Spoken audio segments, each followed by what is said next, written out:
I think a lot of tech companies think that serving older generation and older users might make their product look old or less cool, which I don't think is the case, because making something very easy to use and very obvious doesn't make it look old or cool. It's just make it easy to use, right? Well, I mean, look at the Apple devices, right?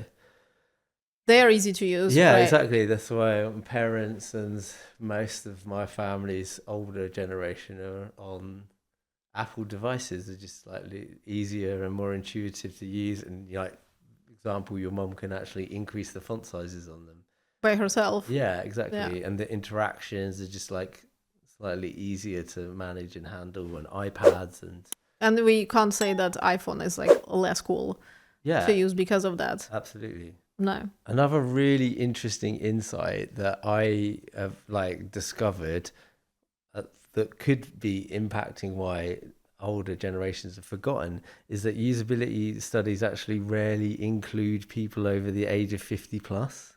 Can you believe that?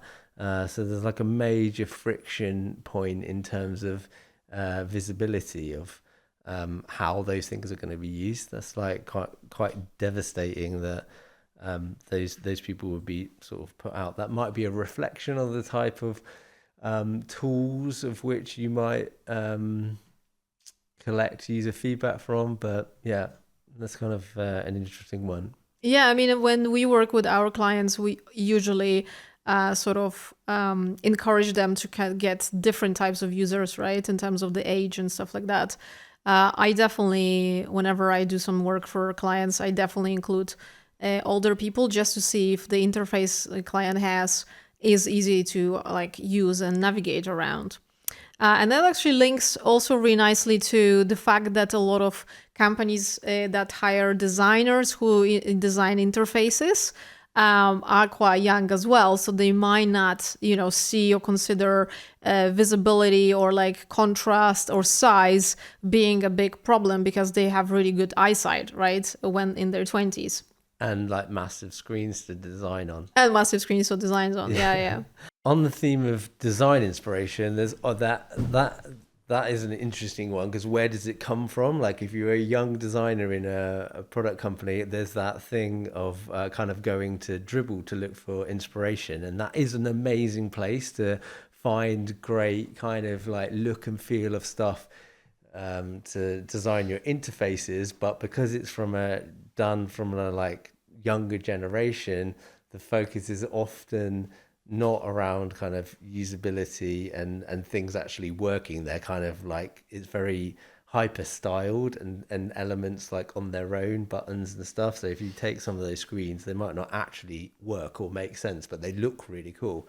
So that kind of, if that is your kind of go-to place for inspiration when building tech, or your design resources looking at that can kind of perpetuate this cycle of exclusion of older people. Yeah, because it's Dribbble is awesome. I mean, I like looking at Dribbble. There's lots of stuff there that is really, really useful, but I just need to make sure that this is going to work for, all of the people who are going to be using it.